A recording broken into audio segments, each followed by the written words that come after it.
اگلا سوال شامل کرتے ہیں، بھائی محمد ارشد صاحب کہتے ہیں کہ کیا مرحوم کی طرف سے قربانی کی جا سکتی ہے؟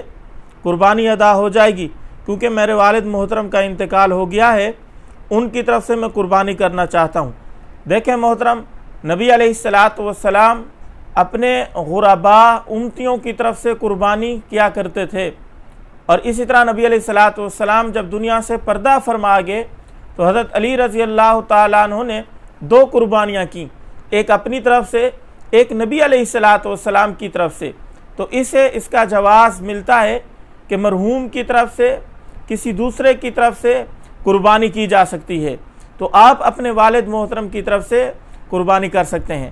ہاں البتہ اس بات کا دھیان رکھیں کہ جو بھی شخص کسی میت، کسی مرحوم کی طرف سے، کسی باپ اپنے رشتہ دار کی طرف سے قربانی کرنا چاہتا ہے، اس کے اوپر اگر قربانی واجب ہے تو وہ پہلے اپنی طرف سے قربانی ادا کرے۔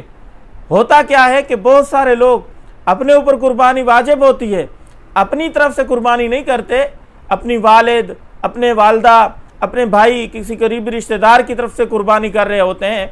تو اپنی طرف سے اگر آپ صاحب نصاب ہیں، آپ کے اوپر قربانی واجب ہے، تو آپ کے ذمے اپنی قربانی ہے، پہلے اپنی قربانی کریں۔ ہاں اگر اتنی گنجائش ہے تو دوسرے کی طرف سے بھی قربانی آپ مرحوم کی طرف سے بھی کر سکتے ہیں۔ اب مسئلہ یہ ہے کہ کسی نے مرحوم کی طرف سے قربانی کی، اس قربانی کا گوشت یہ خود استعمال کر سکتا ہے یا نہیں؟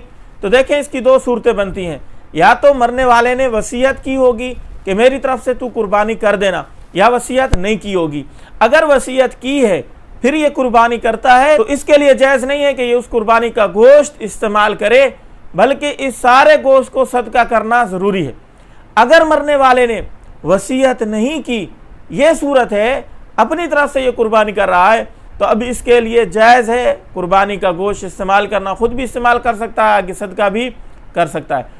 امید ہے آپ کو اچھے طریقے سے یہ بات سمجھ آ گئی ہوگی۔ اگر کوئی مجھ سے سمجھانے میں کمی کوتاہی ہو گئی ہے، کمنٹ کے اندر اصلاح کی خاطر ضرور آگاہ کیجئے گا۔ اس کلپ کو شیئر کریں۔ السلام علیکم ورحمۃ اللہ وبرکاتہ۔